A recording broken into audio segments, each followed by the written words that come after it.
up their check for the artists and writers was constantly cut. I am not a cartoonist, so I did not illustrate the comb over. I am.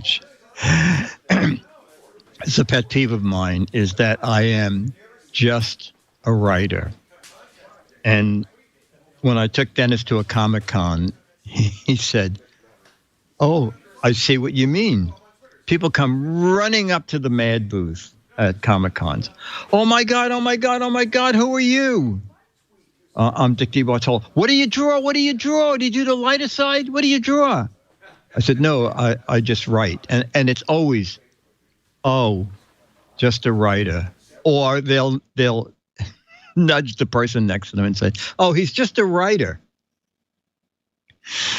Fortunately, I have an interview from Gaines from some show. And I just happened to uncover it the other day because people, everybody's uncovering mad things from television and sending them on to me. And on this interview, Bill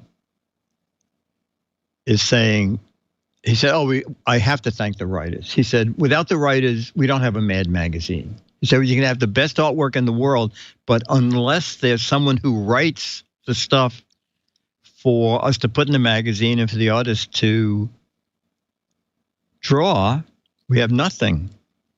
And years ago, artists used to get paid twice what the writers got, okay? And I had no problem with that because I would think, God, I can't draw. I can't draw a stick figure that looks like a stick figure, okay? Was that a car? I said, no, it's a stick figure. But then, I think it was Nick Meglin went to Bill and said, the artists get twice what the writers get. But Bill, think of this. The writers have to submit 2, 3, 4, or 5 ideas and get the idea approved. And often we'll say to them, I don't know, is there enough here? Can you give us several more examples? And all of the things that you came up with that they decide not to buy, you don't get paid for. And so Bill said, in that case, artists and writers will get paid the same. And at that point, because I hadn't thought about that, it's like the current issue of next issue of Mad Out. The guy said, we want something for the Halloween issue that has to do with hell. So give me some ideas. So I did 2 not full pieces, but like 4 or 5 examples of what each piece would be and the direction of it. And then, this is a lock. I said, if you changed your mind and you're not interested in hell anymore by the time you read this, is a whole other thing I could do for Halloween. And they bought that. But the 2 other things I wrote, that's just down the drain. So, there are certain things that I wrote that one of them, I like it because Nick Meglin, who is the guy who introduced me to Mad, he was reading in his office and he was almost in convulsions. I had to go down there and said, Nick, what are you laughing at? And he tried to read me the line, and he just, so I forgot what the satire was, but it's a little old lady, it's nighttime, she's looking into an alley, and she says, oh, men drinking, they're smoking weed, someone's over there kissing somebody, they're playing poker, they're gambling, dice, where are the cops? And one of the guys said, lady, we are the cops. Well, Nick thought that was just the best. You're just a writer. That is it.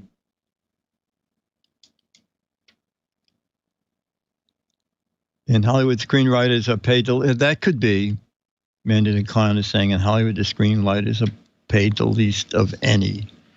Yeah, I don't know why writers have such a bad rep or whatever.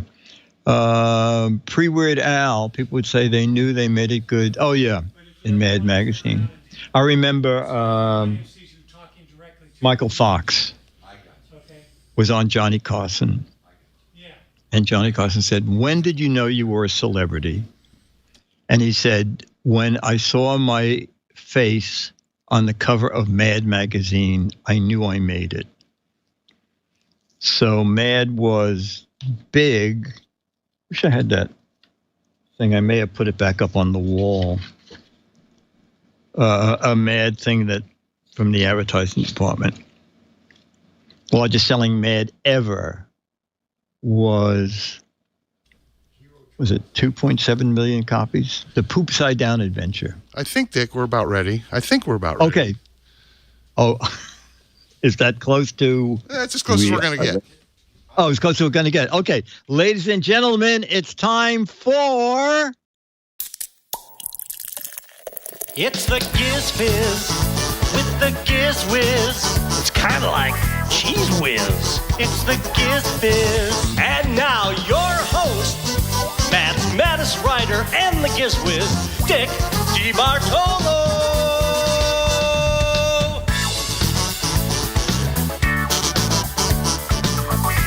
Welcome to GizFiz PM. Is that what this is?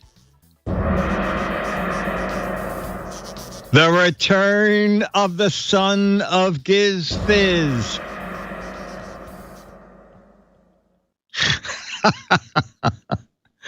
I love it. I love it.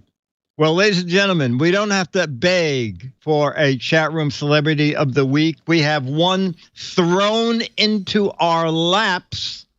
I hope he's not hurt. Let us meet chat room celebrity of the week, sir. What is your name? Bobby Herbeck. When I got up this morning. When you got up this morning, and Bobby, welcome to Giz. What? Gamma B, what's the name of this show again?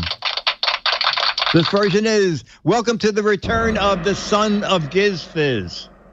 I love the Oriental. It fits. I know. It segues very well in the Ninja Turtles.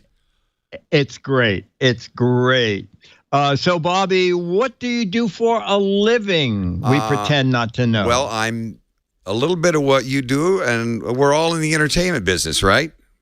So I hope so. Yeah. Well, no, a lot of us are on Twitch. Some stand-up, some stand-up, some acting, producing, writing, just a bundle, as they call it. I mean, you have to do as much as you can. And I started out performing and fell into writing, doing the audience warm for Norman Lear's shows. And my gosh. Different Strokes, Jefferson's Give Me a Break, Da-Da Silver Spoons, Da-Da-Da-Da-Dee. And I was mentored writing. They would hand me a script and say, punch up the jokes. And they really brought me. I had no idea that I would be sitting in a room by myself, as you have done for years, writing. And I'm too much of a people person. I go, I'm going to be in a room by myself writing? My wife would even come by the room at times and go, who are you talking to? And I said, just people. But I just, life is, nothing's disconnected. One thing leads to the other thing, and the writing thing led to me. And I kind of did it dragging a foot, but I got into it. And they mentored me. I started punching up scripts, and they said, come and pitch stories, sold some stories. In the middle of all that, I went to a lunch, did some stand-up, met a gentleman sitting at the table, and he said, gee, that was pretty funny. What do you do? Warm-ups? Do you write? Yeah, I write for Different Strokes and Jefferson's and some other shows. And he said, you have any movie ideas? And I said, sure. So I went to Arizona State. He went to the U of A. I'm a Phi Gam. He was a Phi Gam. All of a sudden, we remembered each other. Hey, we used to party together. Oh, my God. And so it's like nothing's disconnected. So he said, call me, and you got any movie ideas? Sure. I go in, I pitch a movie to him. He buys it. And in the process, a buddy of mine brings me Gallagher the comedian, who I'm sure you know. God. Gallagher is a comic book freak. he discovered Peter and Kevin's graphic comic book, Ninja Turtles. They went to Massachusetts. They were living in Northampton, Mass. And Gallagher and his producer, manager, Gary Proper, and Kim Dawson, who directed Gallagher's Showtime specials, they made a deal with Peter and Kevin that they could run with the Ninja Turtles for 6 months to try to get it set up as a movie. And was it already on television? It was on as a TV. cartoon? It had been on for a couple of months, which was good because they were building an audience. So Kim calls me to meet. I live in Long Beach, California. Kim lived in Newport, and he said, hey, meet me at the In-N-Out Burger. On the grassy knoll of this In-N-Out Burger, that there should be some kind of a statue, I say, after all these years. We meet. He shows me the Ninja Turtle stuff. I look at it. I said, well, let me think about it, because the company I was writing for was Golden Harvest.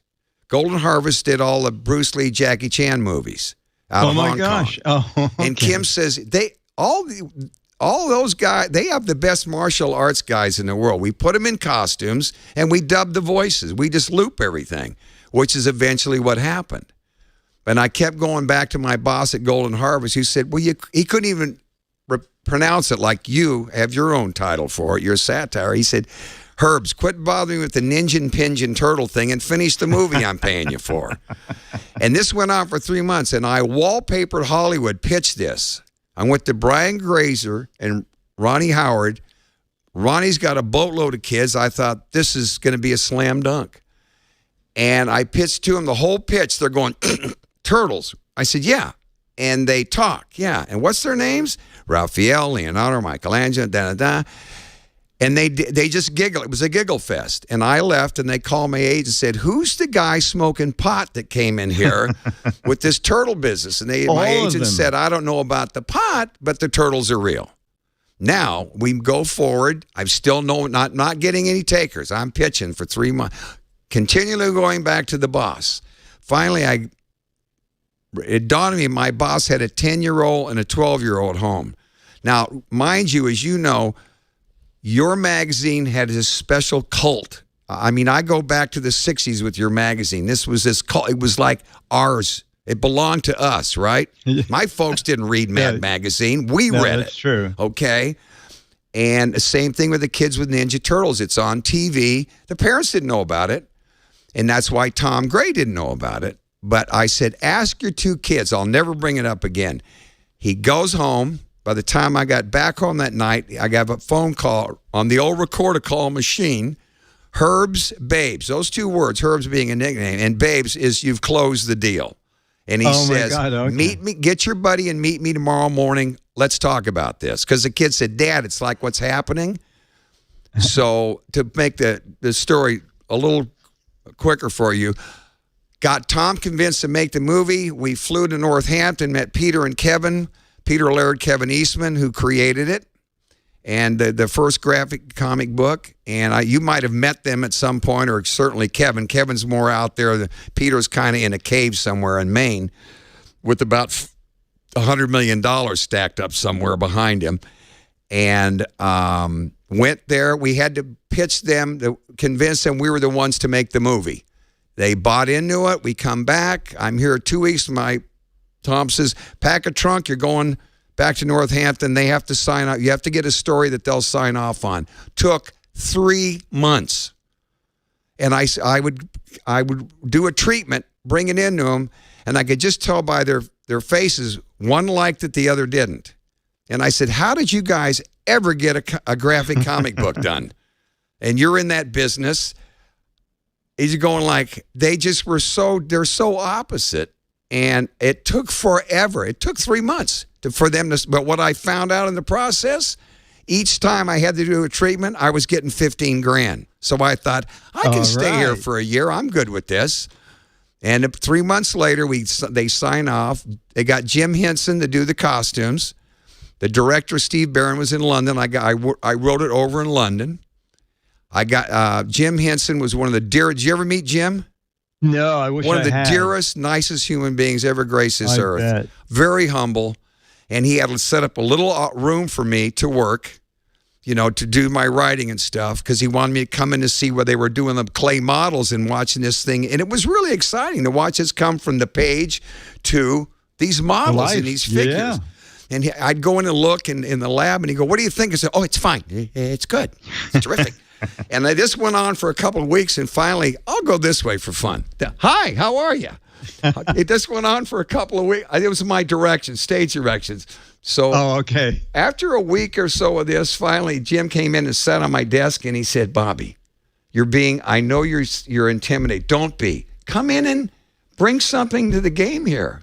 So when I said, maybe little like liver spot things on them, on their forehead. That's my claim to fame, was the little liver spots on their head. Don't ask me why. It saved the movie. Well, it was the movie. Thank you. It was skin cancer, before the Mohs surgery, though. So, and you should, of all people, know. Anyway, yes. The rest is pretty much history. Did the film, the film comes out. The Universal Studios is where they had the premiere. I'm standing with my wife, and here comes Ronnie Howard and Brian Grazer. And you know who Grazer is, right? Yeah. His hair's up to here. He looks like he belongs in Beetlejuice. He comes walking towards me, and my wife goes, "Oh, dear." I said, "Don't say anything. Don't even stare at him. He's a very big producer." He comes up, and he said, "We screwed up." I'm saying it because this is a PG show. He said, "We screwed up." I said, no, it hadn't opened yet. But they know pretty much ahead of time. He said, "No, we screwed up." He said, "If you have an idea for a ladybug, bring it by." Then the movie opens, and as you know, the business, critics beat the hell out of it. What a piece of crap. Leonard Maltin, worst movie ever made.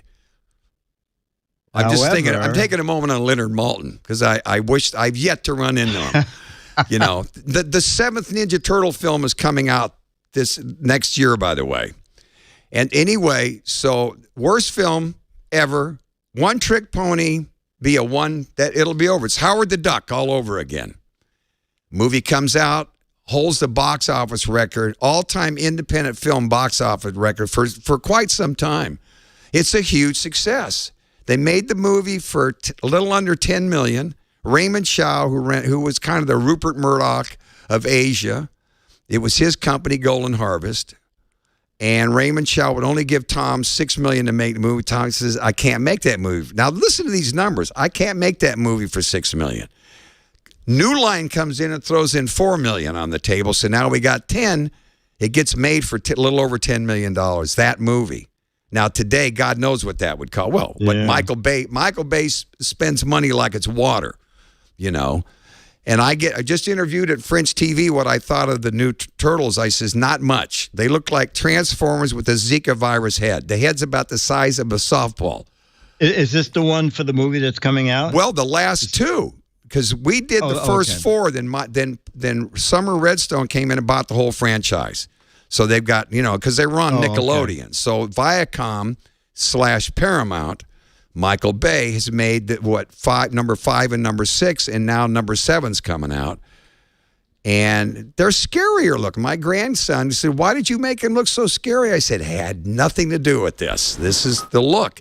And we're working with Nickelodeon trying to get a TV series done where we go back to the original look. And you being an artist, you've seen both, haven't you? Both takes on them? I'm just a writer.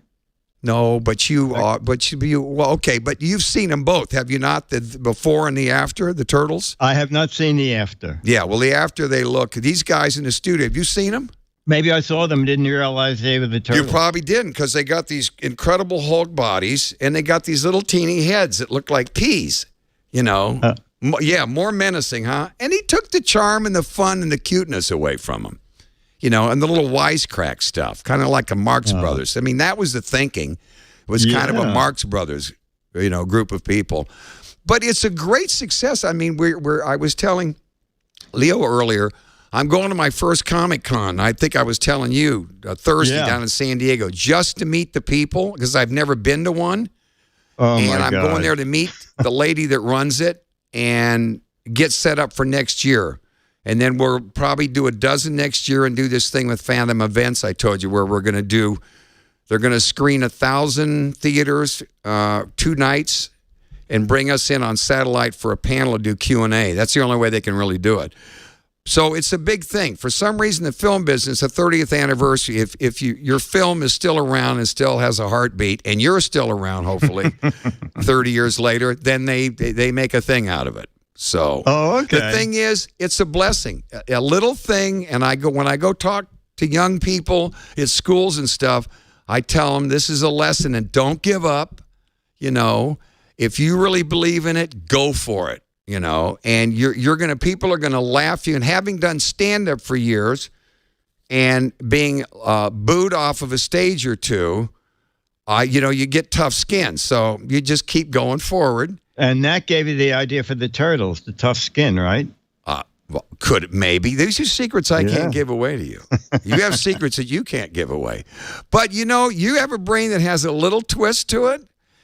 I have a brain that we have different circuitry than a lot of other people, because they ask, where do you come up with that? And you go, and I'm always asked, what kind of drugs were you on when you came up with this? And why do there have to be drugs involved? No, there are people that think a different way, like you. Yeah. No, people, I've never smoked a joint in my life. And they say, well, if your brain is that crazy now, imagine if you smoked marijuana. I said, I don't but you throw yourself off. So let me ask you. What was the parody? Do you have kind of an idea of the parody that you did, the takeoff? No, because I've done so many movies over the years. I just remember that trying to do that whole title so it, was silly.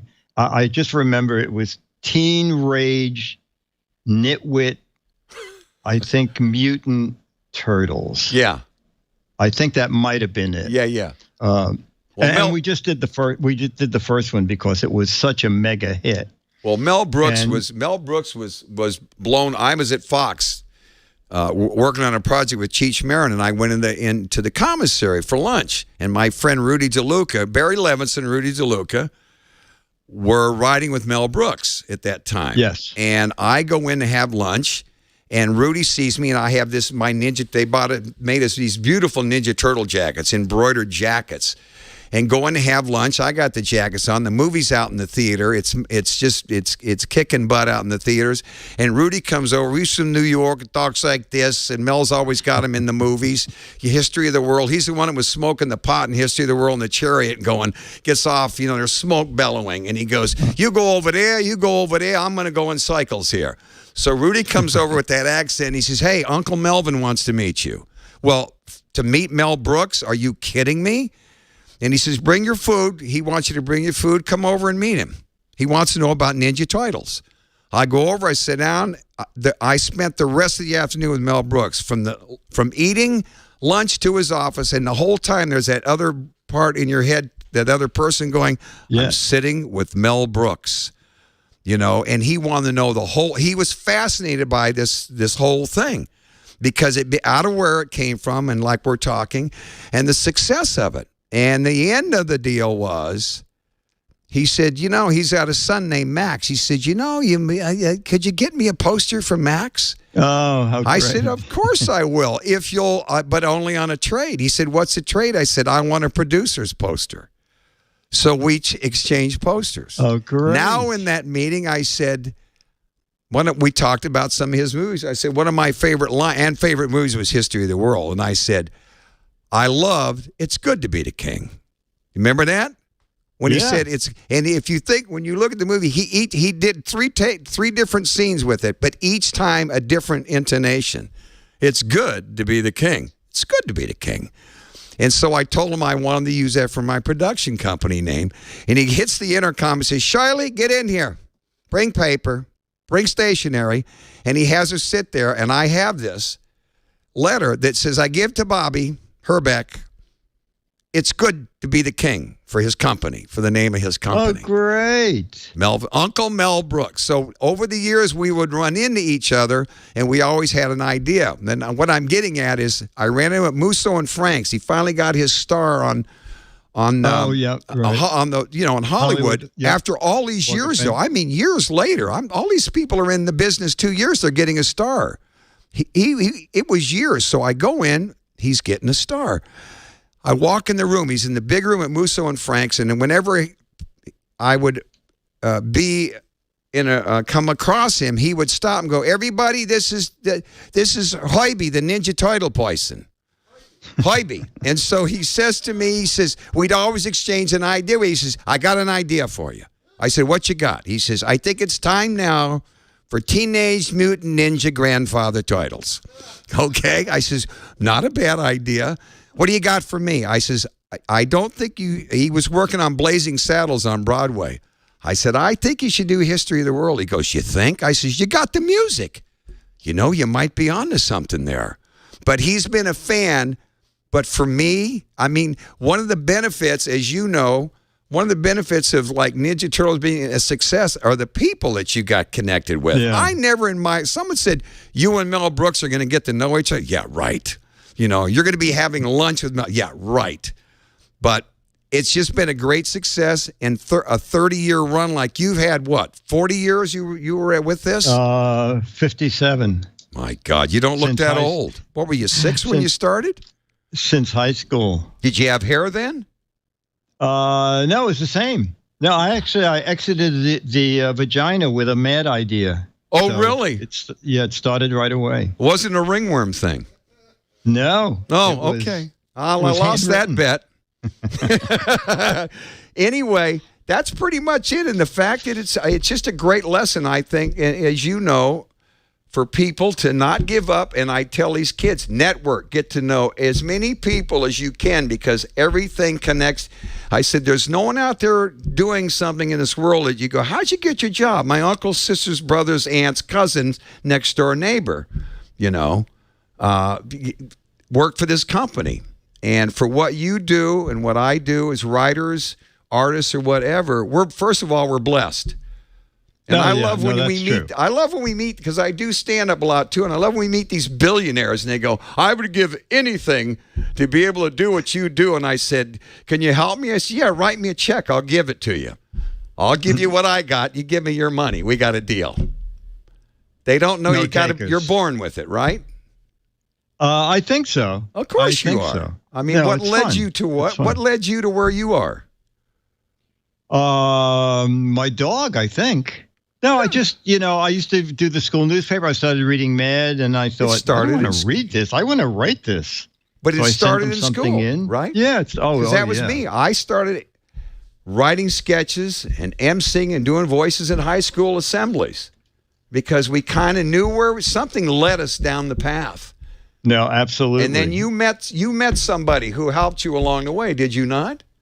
Well, I met Nick Meglin, who is the one of the editors at Mad, who bought my first piece. There you go. Yeah, and then I wrote this stand-up thing for two guys who got out of the service, and one guy liked it and one guy hated it. The guy who liked it was John Biner. You know his name. I knew John very well. I loved him. He was one of the great unsung hero comics of all time, John Biner. So anyway, I said to Nick, I said, I wrote this monologue and one of the guys hates it. And can you tell me what do you think of it? And he read it and he said, "You know what? Just rewrite this. This is a mad satire." So I rewrote it and he said, "All right, now write." They were there in the Air Force. So it was an airplane thing. Right. He said, now write a thing about submarines. So I did the submarine movie. And he said, "Do the ape movie." And then he said, "We're out of themes. Start doing the movie. Time out. What movie were you doing? Little parody movie things? Or were you doing? Yes.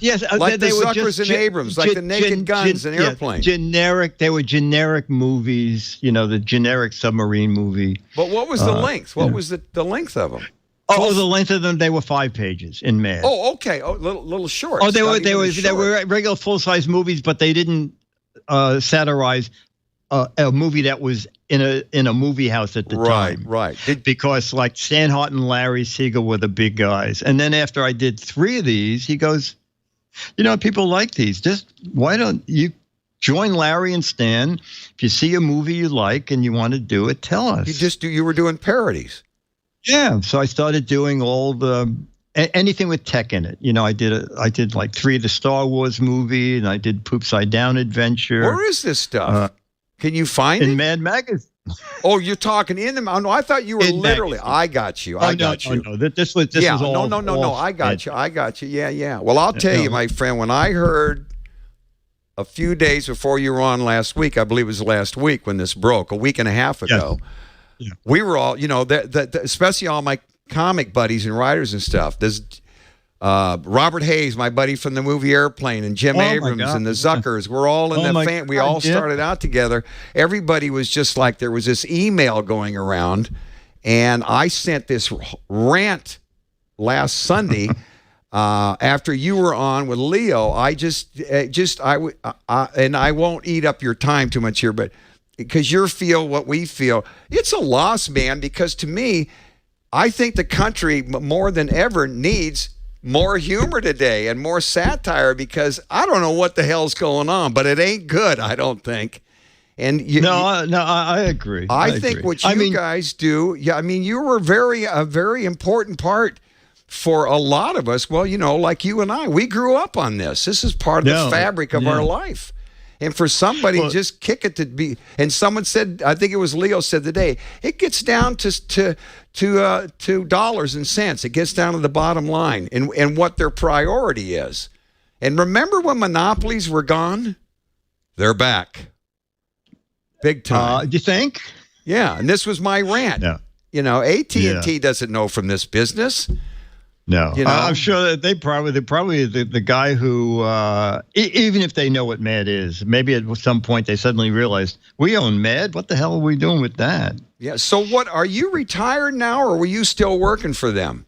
God, no. I have this endless record here of being in every issue since June 1966, and I'm already in every issue of new material, because I've written September, October, and I've written November, December. It's kind of sad, isn't it, though, to know that you've written that, and it's like writing an obituary, for crying out loud. Yeah. It's too bad you can't. When Gaines was alive, it was a great, because Gaines, we had bonuses and we had parties, and if you wrote more than 25 pages for MAD, he took you on the MAD trip.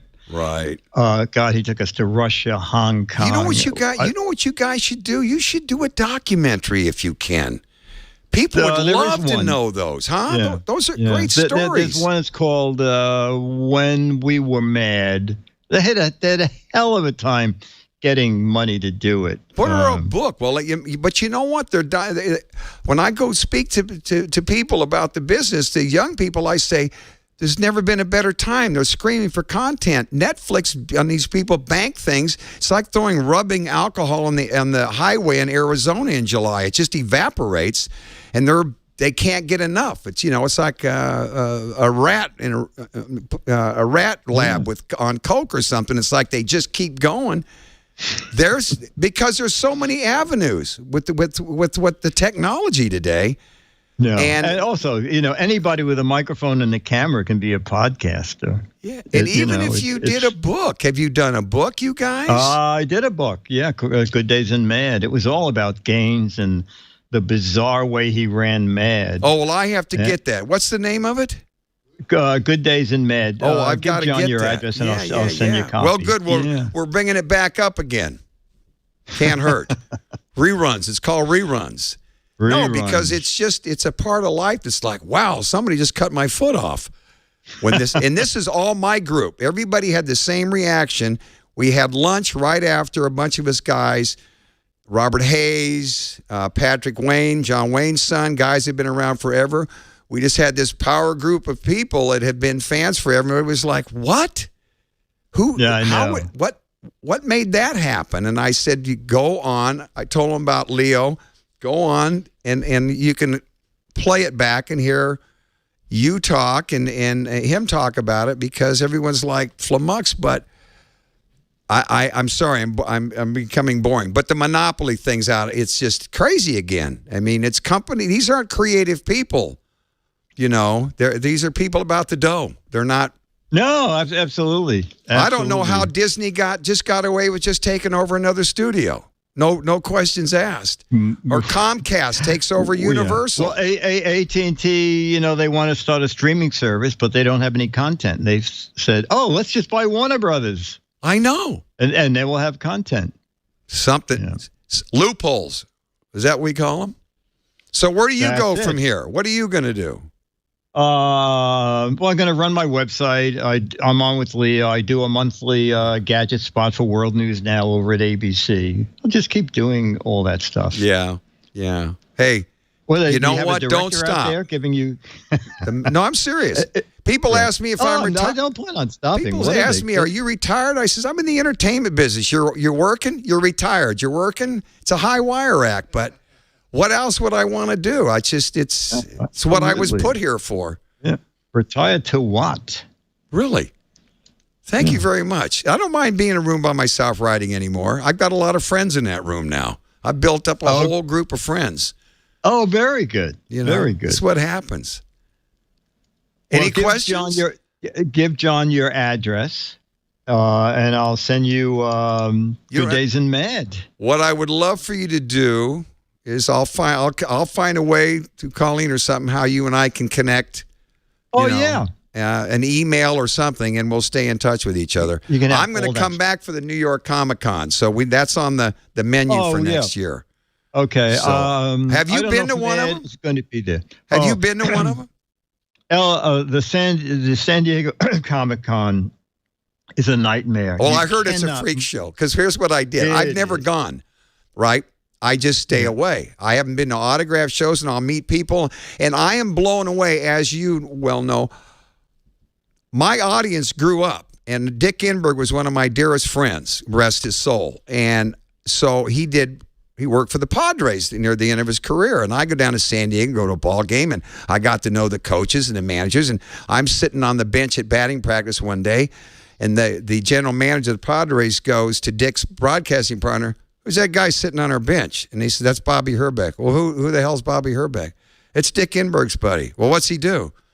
"He's a writer, actor." "Well, what did he write?" "Teenage Mutant Ninja Turtles." The guy goes, "Are you kidding me?" He goes in the locker room and tells the players, "Guess who's sitting out there on the bench?" Next thing I know, they're sliding out one by one. And when they say, "Hey, dude," I know they know. And he goes, "Hey, dude." Okay. Cashner, who pitches, I think, for Texas now. Big bear of a guy, grizzly animal. Sits down. They don't look at you. They just look out and go, "Hey, dude, did you really write Ninja Turtles at first?" I said, "Yeah." They go, "That is so cool, man." Next thing I know, I'm surrounded by 8 gorillas, huge, giant guys that are big turtle fans. And what struck me that day was I said, "You kids grew up. And you've got money." And then their Maben, who's playing now for the Yankees. He comes and gets down on one knee. He says, "Sir, may I shake your hand?" He had to get down on one knee because he's so damn tall. "May I shake your hand? This is such an honor." And I start blushing.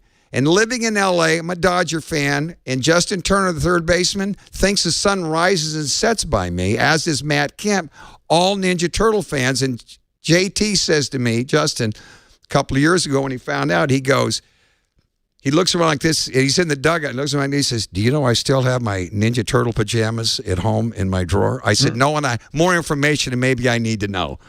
And there's just this wonderful fan base is there, and it's gone to their children. So no, it's true. It's true. So it's a blessing, and it's great to meet you. I mean, I watch the show a lot, and it's really a treat to get to talk to you. And I hope it's the beginning of a friendship. Give Colleen. Colleen will give you all my info. Okay, and then you can. Okay, I'll get your PIN number and your Social Security. I'll get all that from her. She has all that. Yeah, cowabunga, dude. Leo just billed those two fans he bought. Do you remember? Did you possibly use the line cowabunga? I'm sure I did. In the piece, yeah. God, I wish I did. Is there a way to Can I find that in an archive you have? Just go to Mad Cover site and type it in and find out what it'll pop up. Like doing a newspaper thing. At the warehouse, I probably have a copy of it. Yeah. Okay. What a pleasure, my friend. The same. Thanks for letting me share your show today. Thank you. I'm up here for a couple of weeks, and I came by to see Leo. I wanted to push the 30th anniversary. We're pushing it. So we're going to get every single dime we can out of this next year. Just being honest. Nothing wrong with that. That's the way to do it. No. Okay. Thank you for being chat room. Okay. Aloha, my friend. I love the shirts. The week. Thank you, Bobby. Thank you, buddy. This is great. Thank you, bud. This is the people here.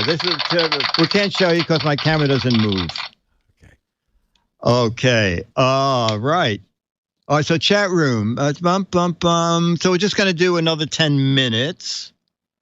We'll do some. Oh, well, I guess we'll go right into match. Oh, chat room. We have a question for the chat room. Next week, they're doing, I think, iOS Today. Anyway, Jammer B said they're doing another show after radio, probably for an hour and a half. Yeah, maybe so more like 2. Say again? More like 2 hours. Usually it's an hour and a half show, but it takes a half hour to get started. Right. Okay.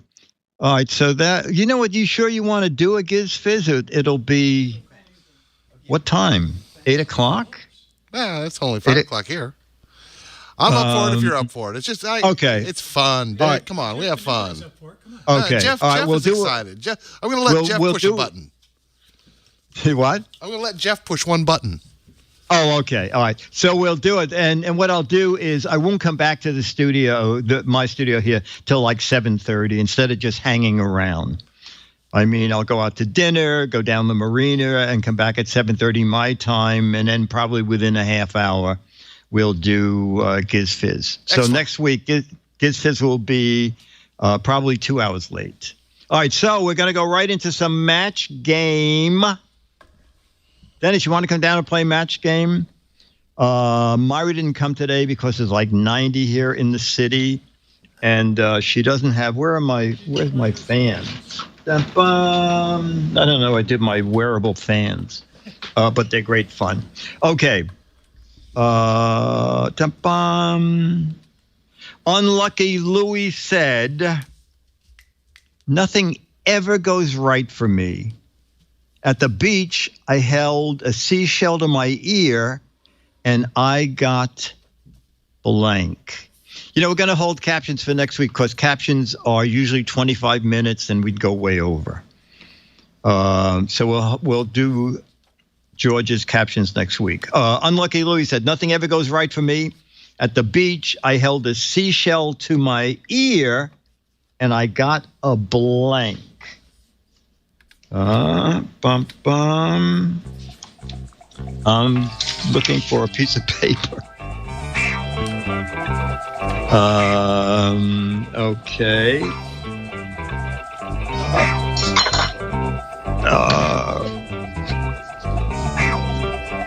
I don't know if I'm going to match anybody. Let me see. Oh, an earful of sand, swimmer's ear. Oh my God, flesh-eating bacteria. Board, a busy signal. Oh, a recording, an ad for a room available. I got one match so far. A busy signal. I held a seashell in my ear and I got attacked by a shark. A bill for long distance. A busy signal. A 900 number. An offer to buy a timeshare. Howard Stern. All right, Jammer B, you seem to be, you and I, the only ones playing. I guess Dennis. Oh, here he comes. Jeff will Dennis, play. you want to, Jeff's going to play? Well, we'll see. Okay. Unlucky Louis said, "Nothing ever goes right for me. At the beach, I held a seashell to my ear, and I got a blank." Okay, we'll start with Jammer B. I held a seashell to my ear, and I got a... Oh, I got crabs. Okay.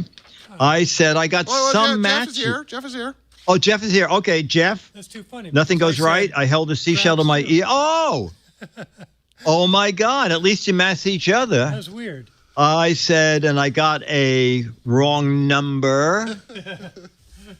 I got a couple matches. Oh, this is good. Then it said, I got static. Excellent. Okay. Julia Child said, "I met the dullest man in the world. I invited him for dinner, and I said, I will cook anything you want. And he asked me to make a blank." Julia Child said, I met the dullest man in the world. I invited him for dinner and said, I'll cook you anything you want. And he said, I'll have blank.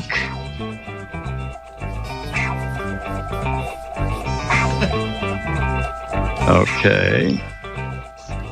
Okay, let me look up boiled eggs, SpaghettiOs, a Jello, a cream pie, baked beans, poached egg, white rice. That's very funny. A meatloaf, chicken tenders, a grilled cheese, Spam, dry toast. Excellent. A TV dinner is excellent. These are great chat room. I don't see mine. Mac and cheese. Okay. Julia Child, world famous chef. Met the dullest man in the world, invited him for dinner, told him I would cook anything he wanted. And he asked me to make, we'll start with Dennis. Peanut butter and jelly. I think you got some matches. I said, make me a boiled egg. I got a couple of matches. Jamma B, you said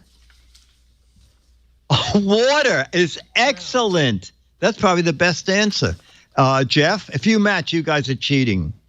Can't see it. Top ramen. Oh, okay. Ramen noodles. Okay. Frankenstein said to his assistant, Igor, I think you got that new brain from an old stripper. My monster is over there putting on blank. What? Frankenstein said to his assistant, I think you got that brain from an old stripper. My monster's over there putting on blank. Oh, I think, a popular answer. I will now look up. Oh, putting on the Ritz, that's funny. Pasties, eyelashes, makeup, pasties, a G-string, thong, G-string, tassels, rip-off pants, platform shoes, a sports bra. Very funny. Gloves, high heels. That's very funny. Tassels, a chastity belt. Okay, we'll start out in California. Frankenstein said to Igor, I think you got that new brain from a stripper. My monster's over there putting on blank. Jamma B, putting on fans. Okay. Jeff, putting on lipstick. Okay, I like that fast hand in. I got some matches. Putting on pasties. And Dennis said, putting on pasties. Okay. We have two more in this sheet, and I'll finish them both. Oh, my God. This is so funny, okay? How funny is it? This question was written January, February, March, April, May. This question was written May 25th, 1984. Okay, and you all know Dumb Donald has been a part of Match Game for 50 years. Here's the question. Did you hear what Dumb Donald, the American politician, did when he met the French politician? Instead of his cheeks, he kissed both his blanks. Did you hear what Dumb Donald, the American politician, did when he met the French politician? Instead of his cheeks, he kissed both his blanks. Okay. That's the mailman, that racket. Armpits, that's fun. Oh, both his buns, that's very funny. Both his nostrils, both his buttocks. His other cheeks, oh, that's very funny. Feet or buttocks. Both his mistresses. Both his girlfriends. Knees. We're going to start with Dennis. Did you hear about Dumb Donald, the American politician? When he met the French politician, instead of his cheeks, Dumb Donald kissed both his. Dennis said, "Oh, that's very funny. Both his faces." Very deep. I said he kissed both his ears. I should have put both his rears would have gotten the match. Jammer B said, Dumb Donald kissed both his wives. Oh, my gosh. And Jeff said? Daughters. Both his daughters. Very good. Okay, final question of the day, and then we'll meet Charlie. I don't think the chat room saw Charlie since he got groomed. Tarzan said, me go to city, me get modern ideas. Now even my loincloth have blank. Totally politically incorrect. Tarzan said, me go to city, me get modern ideas. Now even my loincloth have blank. This is, I think it's a good answer, but it's unlikely to match. Let me look up. Oh, designer label, bedazzles, monograms, pockets, insurance, rechargeable battery, LEDs, starch, ticks, a fashion label, Scotch Guard, excellent, Bluetooth, LED lighting. Even my loincloth has an agent, a pocket watch, a cell phone holder. These are great. All right, I'll start with me. Tarzan said, me go to city, me get modern ideas. Even in my loincloth have, and I did get some matches, even my loincloth have designer label. Got some matches there. Dennis is passing. We'll start with Jeff. And Jeff said, my loincloth has skid marks. Okay. And Jammer B says, oh, QRL codes. Okay. A lightning port. That's very funny. Very funny. Firewire. Okay, ladies and gentlemen, it's time for the mascot of what's the name of the show again, Jammer B?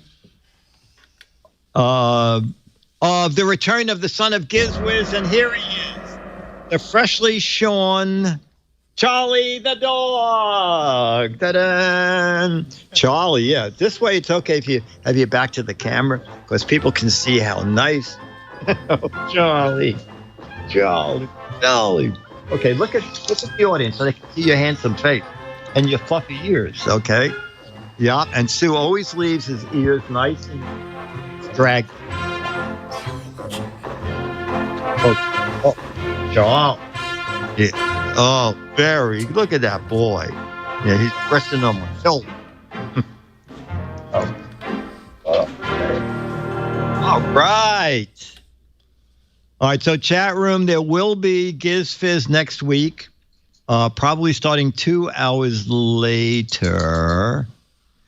Yes, Charlie looks like $100, and that's what it costs. That is exactly correct. Okay, you've been watching regular. I can never remember this. Jammer B, you've been watching. Wait a minute. It's here somewhere.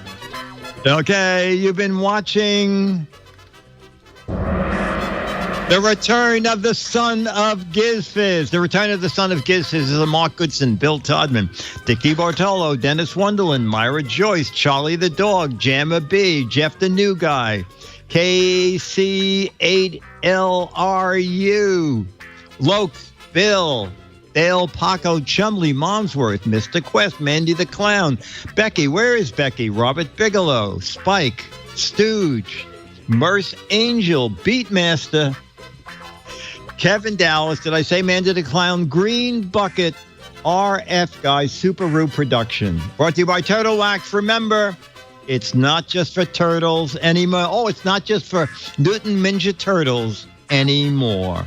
Bye.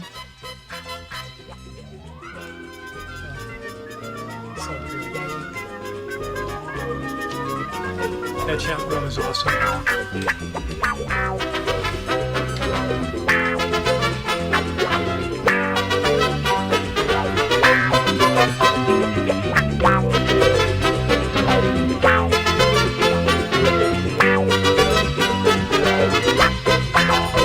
Da-da-da-da-da-da.